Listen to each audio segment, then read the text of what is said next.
जगप्रसिद्ध वेरूळ लेणी आणि कृष्णेश्वर मंदिर परिसर स्वच्छ, सुंदर आणि पर्यटकांसाठी अधिक सुविधायुक्त करण्याच्या दृष्टीने प्रशासनानं कंबर कसली आहे।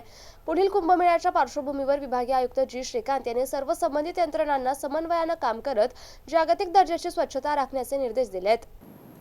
विभागीय आयुक्त कार्यालयात झालेल्या बैठकीत वेरूळ घृष्णेश्वर मंदिर परिसराच्या विकास आराखड्यासह स्वच्छता व्यवस्थेचा आढावा घेण्यात आलाय।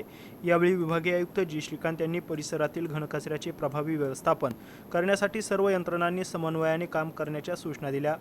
पुढील वर्षी होणाऱ्या कुंभमेळ्यामुळे भाविक आणि पर्यटकांची संख्या मोठ्या प्रमाणात वाढण्याची शक्यता लक्षात घेऊन आवश्यक पायाभूत सुविधा उभारण्याबरोबरच घनकचरा व्यवस्थापन नियम 2026 ची काटेकोर अंमलबजावणी करण्याचे निर्देश देण्यात आले।